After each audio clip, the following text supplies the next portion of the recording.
It's episode 3 of the series, and I've already binned off my tactic. Let's talk about it.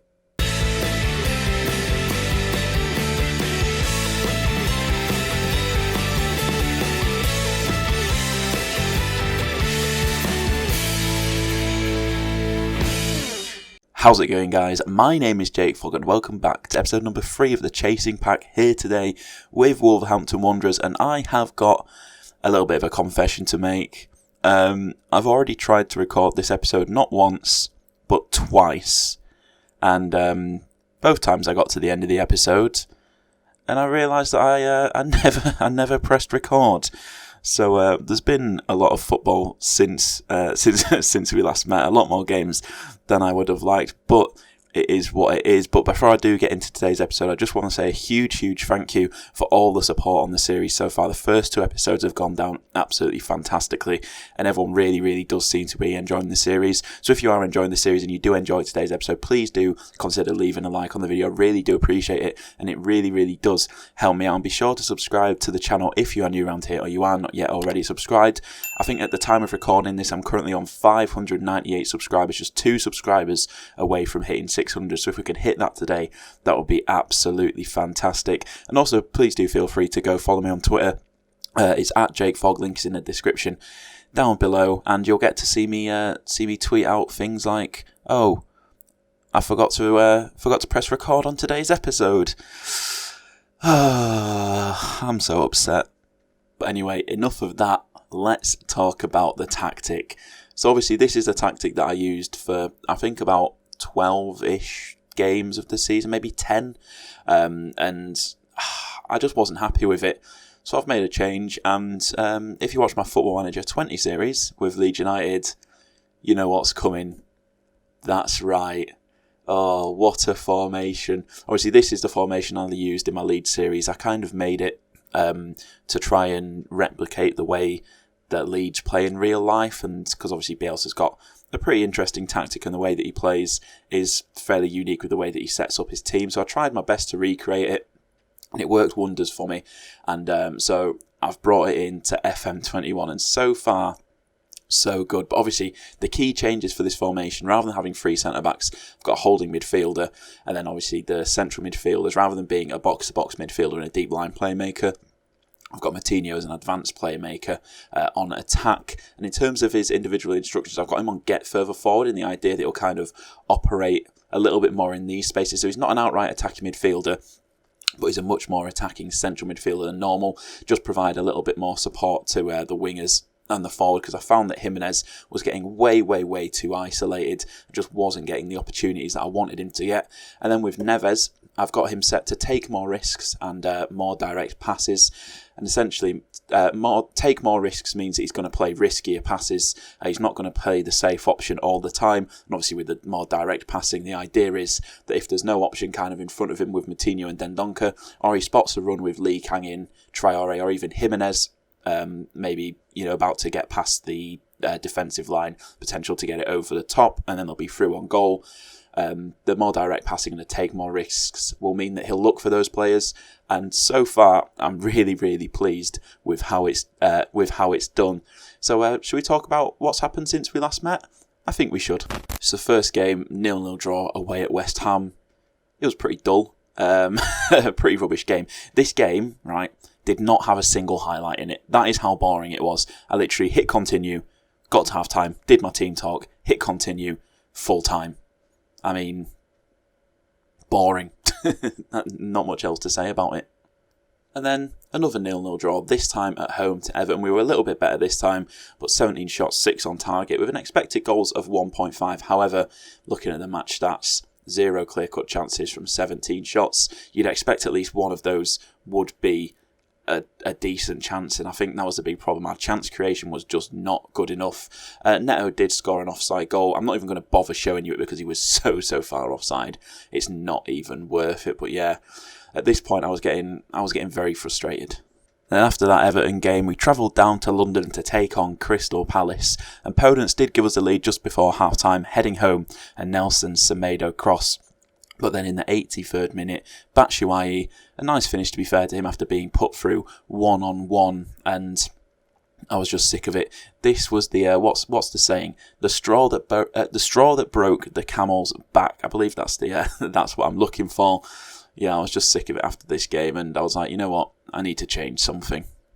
And change something I did. You can see this is the first match that we used the new formation, the new tactic, and at home to Liverpool. Not the easiest game, but we did come away with the win. Adama Traore scoring the only goal of the game after he escaped the defenders, got himself one-on-one, very close range, made no mistake with the finish. And I mean, what a performance. What a performance, considering how much Liverpool battered us earlier on in the season. What was it, 3-0? And I don't think we had a shot until past the 60th minute. To then hold them to just 6 shots in the entire match, 2 on target, and to be the better team by quite a long way. Like, Liverpool didn't really threaten us at all, and I could not have asked for a better reaction to the change in tactic. And then another 0-0 draw, but this time, to be fair, away at Chelsea, you take a 0-0 draw every single day of the week, and we went at them, we went for it, we matched them man to man. It was a very, very good performance. Timo Werner did think that he'd given them the win in the 95th minute. However, after the unreal ball from Callum Hudson-Odoi, he was just offside. And when I say just offside, I mean millimetres. You know when it shows the replay after a goal's gone in or an offside goal's gone in, and it shows you the 2 offside lines, I think they're yellow and red.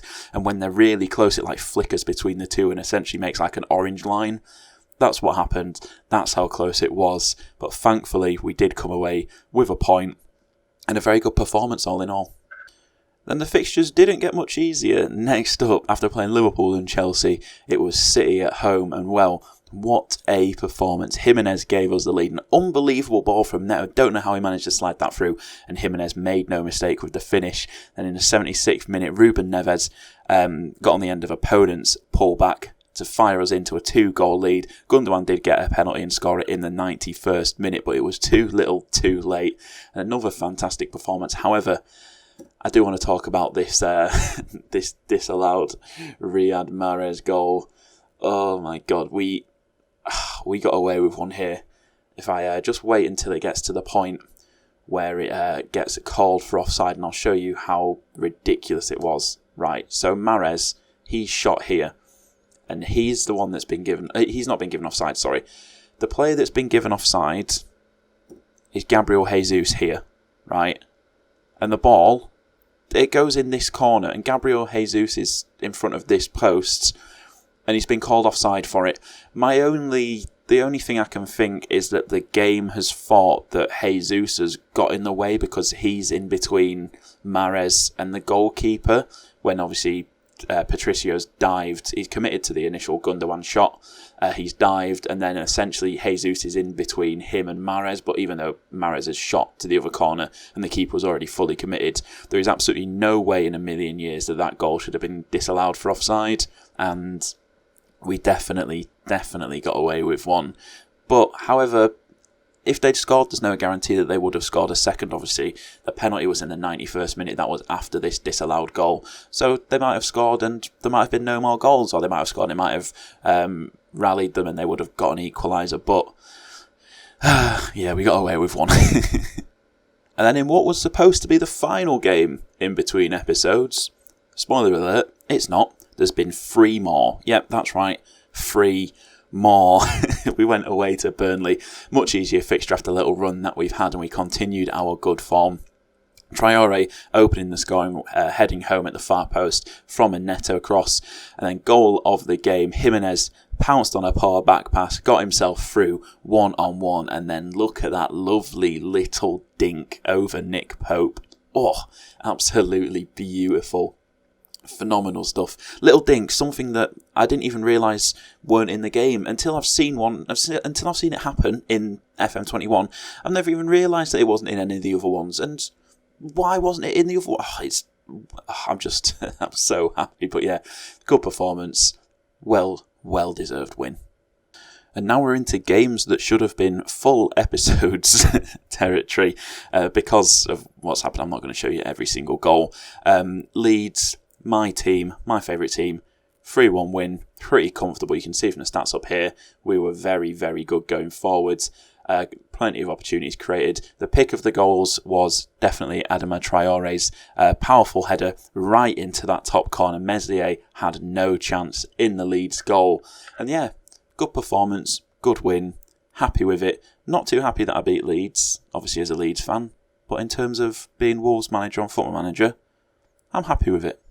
Then unfortunately our good form against the top teams came to an end at the hands of league leaders Manchester United. Cavani scoring the only goal of the game. Lovely ball over the top from McTominay, and then a first time finish from Cavani. Made no mistake. I think he was being played onside by the two fullbacks, which is a little bit frustrating that either the fullbacks didn't push up or the centre backs didn't drop and follow Cavani. But it is what it is.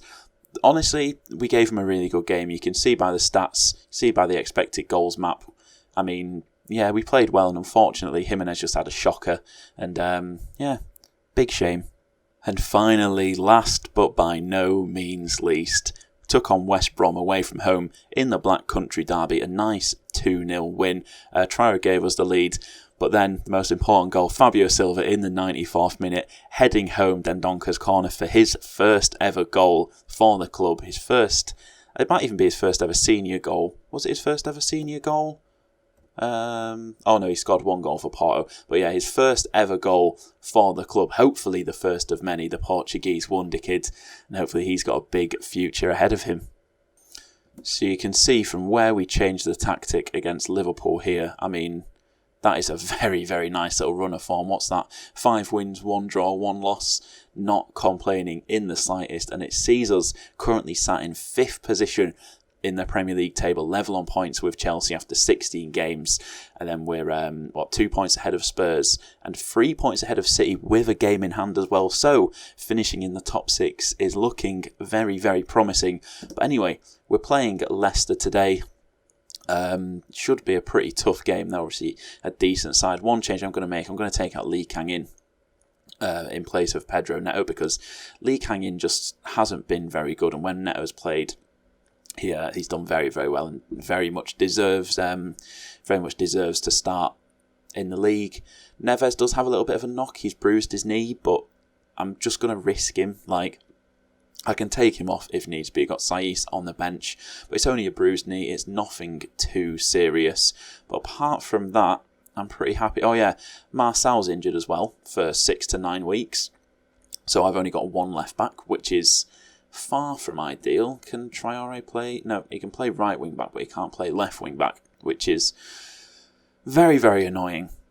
But anyway, the lineup for today is as follows. It's Patricio in goal, Cody and Bolly at the back with Neves just in front of them, Aït-Nouri left wing back, Semedo right wing back, Coutinho and Dendoncker in the middle, Neto on the left, Traore on the right, and Jimenez up top as that lone striker.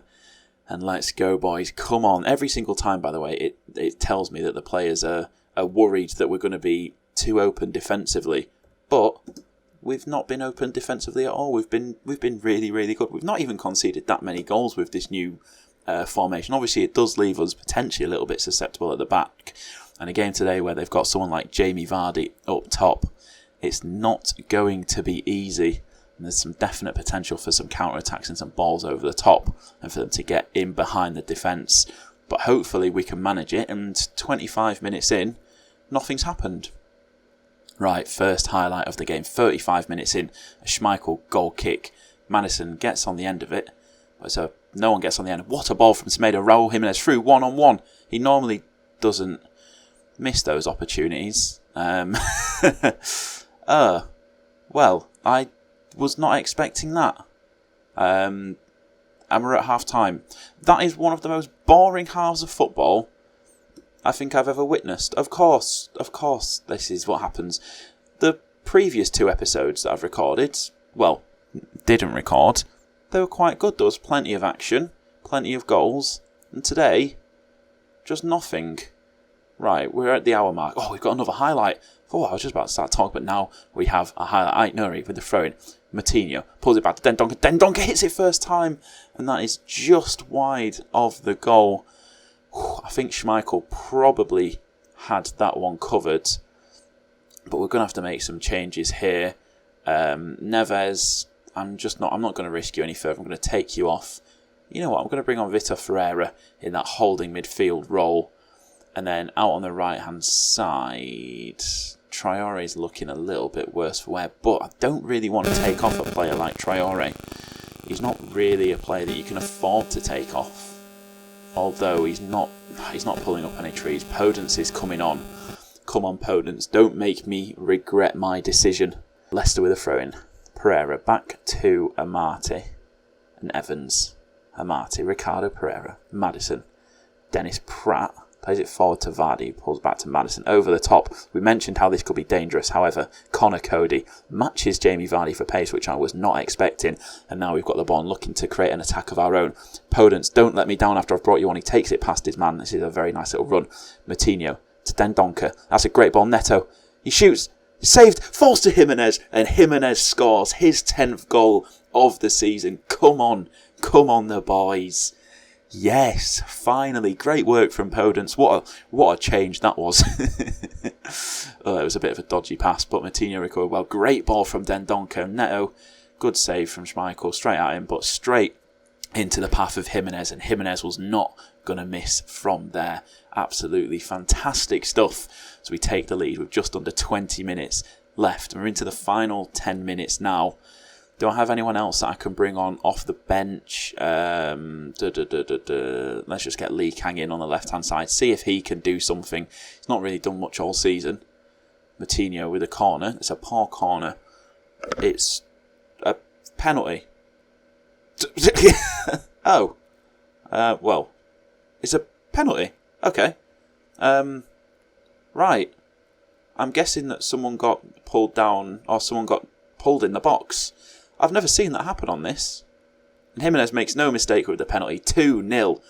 I'm just confused. It just came out of nowhere. Has anyone else had that happen to them before? I've never seen that before. I'm assuming it's new this year. I don't know. I'm confused. That is good. I like that. I really, really like that. Good job, Football Manager, as time is ticking away. Final 2 minutes of injury time. And there we go. Full time. A very, very good win. A well-deserved win. Just 0.11 expected goals for Leicester in the game. Two shots.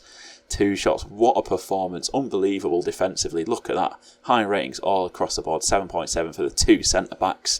You absolutely love to see it. Gonna point my finger. I'm very pleased with the result and your performance. Come on, lads. Come on, lads. Well, what a performance. And where does that leave us? 4th in the Premier League table. Hello. Man United just running away with it at the moment. Jesus Christ, they're unstoppable by the looks of things. Unfortunately, because obviously what happened with me failing to record all of these games and me having to do a very, very long rundown at the start of the episode, that is going to be the only game for today's episode. The next episodes, I'll do Spurs and Sheffield United, so only a small little gap between the two. And that video might even be coming later today in a nice little double upload day. If not, it'll be out tomorrow. But anyway, that is where I'm going to finish off today's episode. As always, thank you for watching. If you have enjoyed, please do be sure to leave a like on the video. Subscribe to the channel if you are new around here. And I'll catch you in the next episode. What we do here is go back.